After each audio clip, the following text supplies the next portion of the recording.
안녕하세요. 마음의 정리도 할 겸 천천히 적어보겠습니다.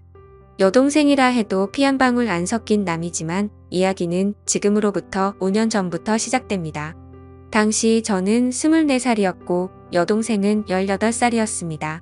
저는 회사에 취업 후 자취하기 시작했을 때 요리는 당연히 할 줄 모르고 밥하는 것도 귀찮아서 매일 퇴근하면 집 근처 술집에 식사 겸 한잔하러 갔었는데 그때 그 술집에서 아르바이트 하던 게 제 동생입니다. 뭐 그래도 이때는 동생 관계가 아니었습니다. 이 술집에서의 만남은 제 인생을 크게 바꾸는 만남이었습니다. 주 4일은 밥 먹으러 다니니까 점장님도 기억할 수 있었고 저도 반대로 대충 어떤 아르바이트생이 있는지도 기억하고 있었습니다. 특히 여동생은 주 6일에 아르바이트를 했기 때문에 인상적이었습니다. 그래서 평소처럼 자리를 잡고 한잔 마시면서 밥을 먹고 있었는데 그날이 토요일인데다 평소보다 더 붐볐습니다.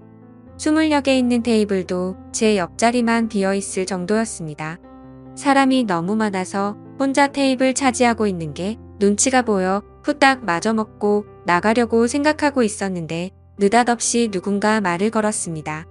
저기 죄송한데 옆에 좀 앉아도 될까요? 그때는 제 동생도 아니었고 뭐 어쨌든 피가 안 섞여서 동생은 절대 아니니까 편의상 수지라고 적을게요. 저에게 말을 건 사람은 수지였고 아무래도 아르바이트가 끝난 시간이었던 것 같습니다. 아르바이트 끝나고 식사를 하기 위한 자리가 제 옆밖에 안 비어 있었던 거죠. 저는 앉아도 된다고 했습니다. 하지만 그와 동시에 복장을 초라하네 눈이 갔습니다. 제 또래의 여자로 보이는데 깨묻은 티셔츠에 촌스러운 청바지 그리고 낡은 컨버스 주 6일이나 아르바이트 하는데 꽃 살 돈이 없나?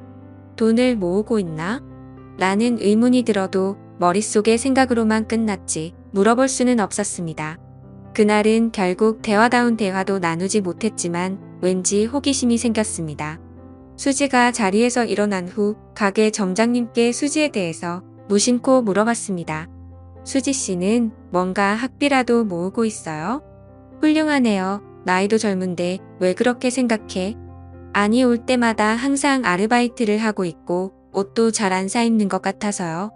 아니 쟤는 집안 사정이 많이 복잡해. 사정이 많이 딱해.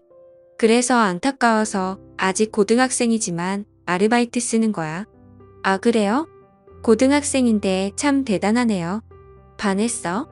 반하진 않았지만 왠지 모르게 흥미를 갖게 되었습니다. 그래서 기분 나쁘지 않은 수준으로 가게에서 말을 걸거나 자연스럽게 들리는 이야기들을 듣기를 3개월 정도 계속하던 어느 날 우연히 제가 가게 뒷문을 나온 타이밍에 수지가 가게 뒤에서 고함을 지르는 목소리를 들었습니다. 근처로 가보니 통화 중이었고 들으려고 했던 건 아닌데 고함을 지르는 모습에 무슨 일인지 궁금하여 근처에서 통화하는 것을 엿들었습니다. 들려온 내용은 자세하게 못 알아들었는데 뭔가 돈 때문에 혹신각신하는 것 같았습니다. 어제 30만 원 줬는데 왜 이런 대화였습니다. 대충 통화가 끝났을 무렵 이번에는 서럽게 우는 소리가 들려왔습니다. 자주 봐서 친하다고 착각한 저는 그 순간 무슨 일인지 몰라도 도와주지 않으면 안 된다는 생각에 용기를 내서 말을 걸었습니다. 밤늦은 시간에 가게 뒤에서 울고 있는 여자에게 양복 입은 직장인이 말해 건네는 건 이상한 모습으로 보이겠지만 그런 건 개의치 않았습니다. 무슨 일 있어요? 수지는 눈물을 너무 많이 흘렸는지 눈을 동그랗게 뜨고 있었습니다. 왜요? 누가 돈 빌려달래요? 아니에요. 남에게 말할 건 아닌 것 같아요. 괜찮아요. 에이 괜찮아요. 남이지만 말해도 돼요. 저한테 말하고 나면 기분이 좀 풀릴 수도 있어요. 수지는 고개를 숙이면서 띄엄띄엄 자신에 대해서 이야기하기 시작했습니다. 아버지는 없으시고 어머니뿐인데 집에 정말 돈이 없는데 어머니는 전혀 일하지 않으시고 수지가 번 돈으로 생활을 하고 계신다는 겁니다. 나라에서 나오는 돈이 있으면 그 돈으로는 사치를 하시고 생활비는 전부 수지가 드리는데도 불구하고 어머니는 돈이 떨어지면 수지한테 전화해서 막말을 하셨다고 합니다. 그래서 정말 못 사는 동네에서 겨우겨우 살고 있는데 최근엔 전기세랑 가스세도 못 내고 있어서 힘들어서 울었다고 하더라고요. 얘기를 들으면서 저도 모르게 눈물이 났습니다. 저는 얘기를 다 듣고 제 지갑에 있는 돈을 모두 꺼내 수지한테 줬습니다. 수지는 절대 못 받는다고 했는데 저는 그냥 막무가내로 줬습니다. 언제든지 괜찮으니까 갚을 수 있을 때 돌려달라고 했습니다. 그래도 수지는 계속해서 거절을 했습니다. 괜찮으니까 받아요. 나중에 못 갚더라도 상관없으니까 받아도 돼요. 돈 안 갚는다고 겁주는 그런 사람 아닙니다. 이 말을 듣고 되게 고마워하며 제가 준 돈을 받았습니다. 그 후 수지를 집에 데려다주고 연락처를 교환했습니다. 수진의 집은 정말 비바람만 겨우 막을 수 있을 것 같은 아주 오래된 주택이었습니다. 그걸 보고 저는 울컥하는 기분이 들었습니다. 돈은 2주 뒤에 돌려줬습니다. 저는 무슨 일이 있을 때마다 수지를 신경 썼습니다. 아르바이트만 하니까 공부가 소홀해진 건 아닌지 그런 생각이 들어서 가르쳐주거나 집에 안 쓰는 물건 같은 것도 주고 했습니다. 고등학생과 사귀는 사이거나 그런 건 절대 아니었고 친구처럼 꽤 친해져서 제 집에도 자주 들락날락했습니다. 알게 된 지 1년 정도 지난 시점에는 살이 빠져서 안색도 별로 안 좋아 보였더 내가 누가 봐도 건강하게 보일 정도로 살도 붙었습니다. 예전에 저를 만나기 전에는 아침 점심 거르고 하루에 한 끼 먹는 게 전부였다고 했습니다. 상상만 해도 또 눈물이 나네요. 그래서 저는 제 집에 놀러 올 때면 먹고 싶은 거 항상 사주고 아르바이트 끝나면 배가 찢어지게 먹을 수 있도록 해줬습니다. 그러다 수지가 고등학교 졸업이 얼마 안 남을 무렵에 한밤중에 저에게 전화를 했습니다. 상당히 동요하는 목소리였고 숨을 제대로 못 쉬는 것 같았습니다. 통화로는 대화가 어려웠고 결국 저는 수지의 집으로 향했습니다. 집에 도착하니 수지가 나왔는데 눈물 범벅인 얼굴과 토사물이 얼굴과 옷 여기저기에 묻어 있었습니다. 천천히 진정시키고 무슨 일이냐고 물으니 어머니께서 갑작스레 심장마비로 술집 화장실에서 쓰러졌다는 겁니다. 계속 눈물만 흘리고 어쩔 줄 몰라 하는 수지를 데리고 어머니께서 옮겨진 병원으로 함께 갔습니다. 병원에 도착하자 이미 어머니께서는 안치소 같은 곳에 있었습니다. 같이 술을 마셨던 것 같은 아저씨가 거기에 있었습니다. 화장실에서 멀리 볼 때 심장마비를 일으켰나봐 수지는 계속 울었고 저도 어떻게 해야 할지 몰라서 저는 그냥 나왔습니다. 근데 그때나 지금이나 저는 깊이 생각을 안 한다던가 제멋대로인 면이 있는 건 알고 있지만 수지 어머니께서 쓰러지셨다고 했을 때 차라리 이게 잘된 게 아닐까 생각했습니다. 지금까지 수지를 괴롭혔고 수지도 자유로워질 수 있다고 생각했거든요. 하지만 수지는 효도를 못했다던가 자기가 신경 쓰지 않았기 때문에 죽었다면서 흐느끼어 울었습니다. 확실히 자기를 힘들게 했던 사람이라도 유일한 가족이었기에 어머니를 잃은 수지의 슬픔은 깊었습니다. 그 후 장례식이니 뭐니 하는 것은 어머니의 형제간에 거행하게 된 모양이었습니다. 그 장례식에서 앞으로 수지는 어떻게 해야 할지에 대해서 형제들끼리 대화를 나눈 것 같은데 일단 미성년자이니까 누군가가 수지의 양치권자가 되어야 하는데 아무도 맡으려고 하지 않았습니다. 다들 모르는 척 곤란한 척 하기 바빴습니다. 정말 가족이란 게 뭘까 하고 속상했습니다.